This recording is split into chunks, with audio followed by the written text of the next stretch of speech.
ആരെങ്കിലും ഒരാൾ മുഹറം മാസത്തിലെ 10-ാമത്തെ പകലിൽ നോമ്പെടുത്താൽ അവന് കഴിഞ്ഞ ഒരു വർഷക്കാലത്തെ പാപകർമ്മങ്ങളെ പടച്ചവൻ പുറത്തു കൊടുക്കുമെന്ന് റസൂലുള്ളാഹി സ്വല്ലല്ലാഹു അലൈഹി വസല്ലം പറഞ്ഞു.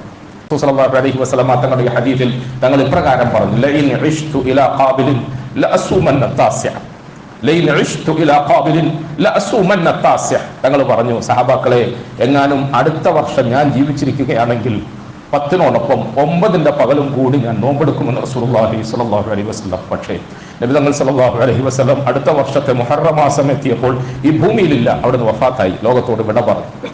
ഒരു മുഹറത്തിൽ 10-ാമത്തെ പകലിൽ നോമ്പെടുത്തുകൊണ്ട് അമലൻ നമ്മുടെ മുമ്പിൽ മാതൃകയായി റസൂൽ സ്വല്ലല്ലാഹു അലൈഹി വസല്ലം. അതുകൊണ്ട് നമ്മൾ നിർബന്ധമായും കഴിയുന്നിടത്തോളം എല്ലാവരും ഈ പകലിൽ നോമ്പെടുക്കണം. 9-ാമത്തെ പകലിനെ സംബന്ധിച്ച് റസൂൽ സ്വല്ലല്ലാഹു അലൈഹി വസല്ലം അതിയായ ആശ പ്രകടിപ്പിച്ചു. ലഇൻ ഇശ്തു ഇലാ ഖാബിലിൻ ലഅസുമന്ന താസിഅ, അടുത്ത വർഷം ഞാൻ ജീവിച്ചിരിക്കുകയാണെങ്കിൽ 9-ന്റെ അന്നുകൂടി ഞാൻ നോമ്പെടുക്കും. 9-ന്റെ അന്നത്തെ പകലിൽ മുസ്ലിമീങ്ങൾ നോമ്പെടുക്കും. എന്തിനാണെന്ന് ചോദിച്ചാൽ, ഞങ്ങളുടെ റസൂൽ സ്വല്ലല്ലാഹു അലൈഹി വസല്ലം ജീവിച്ചിരുന്നെങ്കിൽ എടുക്കുമെന്ന് ആശിച്ചു. പക്ഷെ ആശ പൂവടിയാതെ അവിടുന്ന് ഞങ്ങളെ വിട്ടുപോയി. അതുകൊണ്ട് ഞങ്ങളുടെ റസൂലിന്റെ ആഗ്രഹം അനുസരിച്ചിട്ട് ഞങ്ങൾ 9-ന്റെ അന്നത്തെ പകലിൽ നോമ്പെടുക്കുന്നു എന്ന് പറയും. പ്രിയപ്പെട്ടവരെ, നോമ്പ് 9-ന്റെ